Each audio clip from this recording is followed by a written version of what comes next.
রাজনৈতিক নেতা নেত্রীদের সাথে মমতা বন্দ্যোপাধ্যায়ের পার্থক্য একটাই, মমতা বন্দ্যোপাধ্যায় যা বলেন তাই করেন।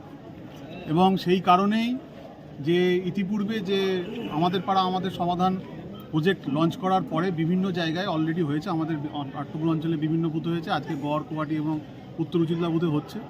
তো প্রত্যেক বুথে যে 10 লক্ষ টাকা করে অনুদান দেওয়া হয়েছে রাজ্য সরকারের তরফ থেকে সেই বুথের ডেভেলপমেন্টের সামগ্রিক ডেভেলপমেন্টের জন্য, এটা একটা ঐতিহাসিক পদক্ষেপ এবং সেই পদক্ষেপের কাজ অলরেডি শুরু হয়ে গেছে। এটা আপনি বললেন যে বিভিন্ন জায়গায় অলরেডি কাজকর্মের টেন্ডার শুরু হয়েছে, মানে কাজটা অনগোয়িং এবং প্রসেসিংয়ের মধ্যে আছে। তো এইটা মমতা বন্দ্যোপাধ্যায় মুখ নিঃসৃত যে কোনো ডেভেলপমেন্টের কাজ যিনি বলেন এবং করেন, এবং সারা পশ্চিমবঙ্গবাসী তার অজস্র প্রকল্পের সুযোগ সুবিধা পাচ্ছে এবং তার সঙ্গে নতুন পালক সংযোজন হলো আমাদের পাড়া আমাদের সমাধান প্রকল্প।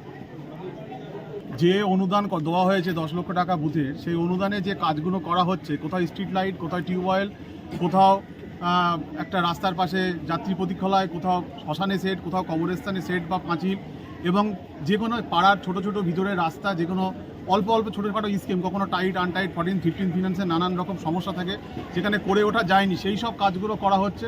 যে কাজ করা হচ্ছে 10 লক্ষ টাকা বুথ পিছু যে ডেভেলপমেন্টের কাজ, সেগুলো মানুষের জন্যই করা হচ্ছে। মানুষের কাজ, মানুষ স্বভাবতই খুশি হবে, এবং সারা ভারতবর্ষে এই ধরনের পদক্ষেপ কোথাও নেওয়া হয়নি। এবং আপনি লক্ষ্য রাখবেন, আজকে এই গড় কোয়াটি এবং উত্তর উচিতলা বুথের যে প্রোগ্রাম, সেই প্রোগ্রামে উপস্থিত হয়েছেন বিধায়িকা, আমাদের চেয়ারম্যান সাহেব, জেলা পরিষদের আমাদের পরিষদীয় দলনেতা, আমাদের ব্লক প্রেসিডেন্ট তাজ ভাই আছেন, এবং আমাদের বিভিন্ন আধিকারিকগণও আছেন পিছনে। তো এই বিষয়টা একটা উৎসবের মতো, বাংলার মানুষের উন্নয়নের উৎসব চলছে, এবং সেই উৎসবের কর্মযজ্ঞে বাংলার মানুষ সামিল হয়েছে। এই জন্যে প্রত্যেক ক্যাম্পে এত ভিড় এবং মানুষের মনে